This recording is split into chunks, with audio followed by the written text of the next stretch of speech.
Welcome to Library's Close Chapter Friday. Today we'll be reading Captain Nobody. It is a 4.7 a reading level and 5-point value. And here is the summary. Prologue. Uh-oh, this is not good. I'm falling. I'm not going to scream and yell about it because I'm not the kind of kid who makes a lot of noise, but I'd like you to understand how critical my situation is. I, who am normally so terrified of heights that I avoid standing on tiptoe, I am falling a very, very long way. How did this happen? One moment I was high above the ground, clinging to the rickety wooden ladder that runs up the slide of Appleton's last remaining water tower, and in the next blink, my foot snapped through a rotted rung, my feet dropped out from under me, and my hands lost their grip. I dropped backward, falling, and I'm still going. Funny thing is, I'm not really scared. Maybe that'll come, but now, all this time on my hands, I'm suddenly aware of a bazillion questions rocketing around inside my skull. Questions like, is the sky always this color, or does it just look so amazingly blue because I'm closer to it? Did any of those firemen and police on the ground see me fall? If they did, will they catch me? And if they don't, will it hurt when I land? And if it does, will I have to go to school tomorrow? But before I can answer any of those questions, they all get pushed aside and my brain flits backwards through a picture blizzard of pictures and feelings and smells and moments. And a page flipping stops. Screech! Yeah, I remember now. It was the morning of the big game, the last time everything was okay. Chapter 1. The sun wasn't up yet. It was the last Friday in October, so my breath made white puffs in the cold air as I in the dark, cold air as I stepped out in the front porch to bring in the newspaper. In thick black letters, the front page of the Appleton Sentinel announced, "Tonight's big game is biggest yet." You're not kidding, I muttered as I went back into the kitchen to make breakfast. Mom used to make it, but her phone usually starts ringing by 7, and she gets distracted. One morning last year, after she poured milk into a bowl filled with strips of raw bacon, I offered to take over. This particular morning, I got the Mr. Coffee Brewer, and then I pulled the sports section from the paper. I almost whooped with surprise. There at the top of the page was a giant colored photo of my big brother, Chris. Chris Newman. I know exactly what you're saying. Chris Newman, the football player? Really? I didn't know he had a brother. Yep, Chris Newman has a brother. A short, skinny, freckled 10-year-old brother. Newton Newman. I'm not kidding. Newton. My parents swear that when they named me, they were thinking about the guy who discovered gravity, not about a fig cookie. The article under my brother's picture began with a history of the big game and how it's been played for almost 40 years between my brother's team, the Ferocious Ferrets of Fillmore High School, and their crosstown arch enemies, the Chargers of Merrimack High. Merrimack has always beat the pants off Fillmore, always. But 2 years ago, while still an untested sophomore, the article said Chris Newman came off the bench to replace the quarterback in the last 20 seconds of the big game with Fillmore 5 points behind. It was an electrifying debut.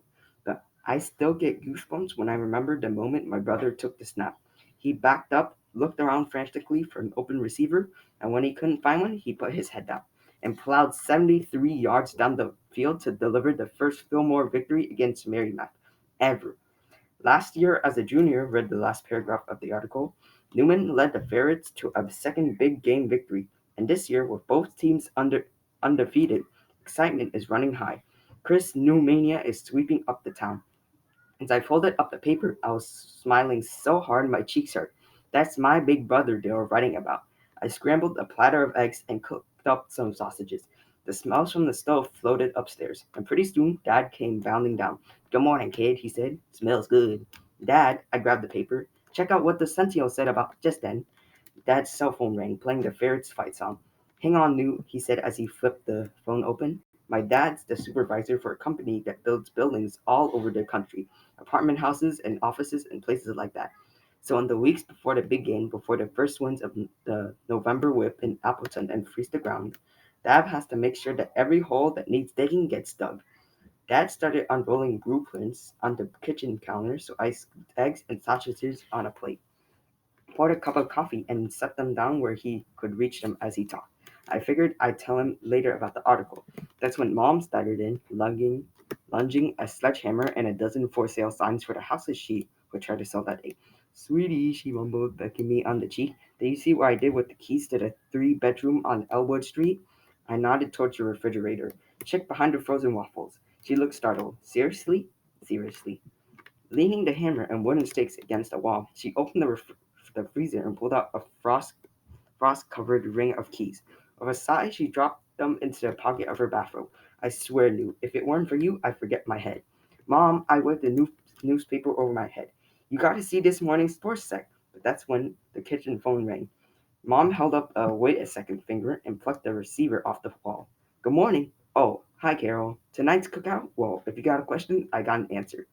Since Chris's sports career took off, the number of family friends who show up for my parents' pregame tailgate barbecues has grown to the size of a small village.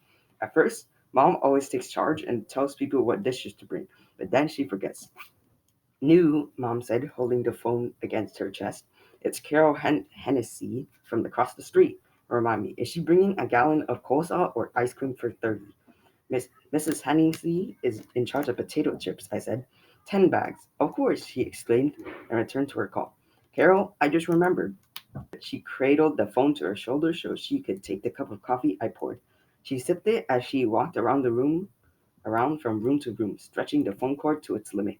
Dad hadn't touched his food either, so I ate my breakfast, rereading the sports page and waiting for Chris.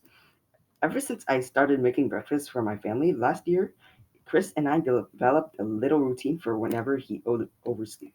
I would open his bedroom door and shout, "Hit the showers!" Just the way I'd heard his coach's order over the years. Chris would usually mumble something and lob a pillow in my direction, but after a minute or two, he'd swing his legs out of bed. The week before the big game, though, my parents stopped me from going upstairs. Let him sleep, they said. He's having a hard week. After Fillmore beat Roosevelt Prep last Saturday night, Chris's team had only one day off before they doubled up their workouts in preparation for the big game. Then after practice, Chris had to run around town doing interviews on the local TV and radio stations. And when he got home every night after the rest of us had finished eating, he took his dinner up to his bedroom and did his homework until late. For almost all of last week, I didn't see him before I went to sleep. Finally, last night, I caught him in the bathroom where he was brushing his teeth. I bet you're really tired, huh, Chris? I asked excitedly. Down to the bone, he sighed before he rinsed and spit. I heard you on the radio. Oh yeah, he wiped his chin. You were awesome. Thanks. And then he was gone. He wasn't being rude. He was just tired. I totally understand, but that's how it's been with us for a while now. That interrupted his first phone call to jump on a second one and then another.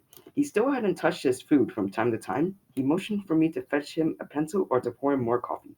Mom wandered in and out, still talking to Mrs. Hennessy, peeking at the faxes that he had started to curl out of the machine on her corner desk. I stood at the stove, drumming my fingers in frustration. Pretty soon, I had to leave for school and still hadn't shown Mom or Dad a newspaper or article about Chris, and nobody had eaten my breakfast.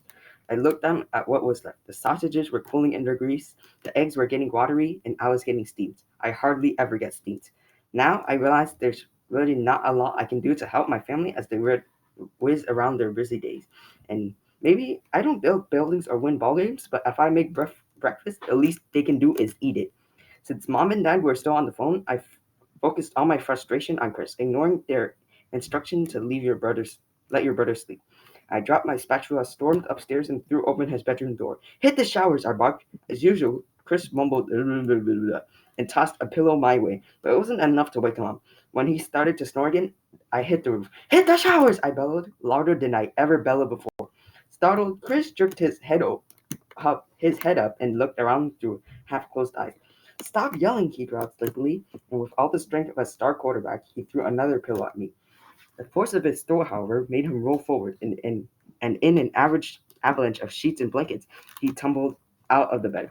Thud! He hit the floor hard. Then my big brother, who's always getting tackled by monster football players and never complains, whispered one high-pitched teensy word. I couldn't help myself. I started to laugh. Not funny, bro, he grunted, which only made me laugh harder, which only upset Chris more. He struggled to his feet and wearing only a pair of gym shorts. He chased me down the stairs, through the kitchen, and out into the backyard. That's where I turned the garden hose on him when the freezing water hit his bare skin. Chris's eyes finally flew open. He waved his arms in frantic surrender and shrieked, I'm up! I'm up! Still holding their phone, Mom and Dad came dashing out of the house, mouths open in astonishment. Now I said quietly, who wants breakfast? The end.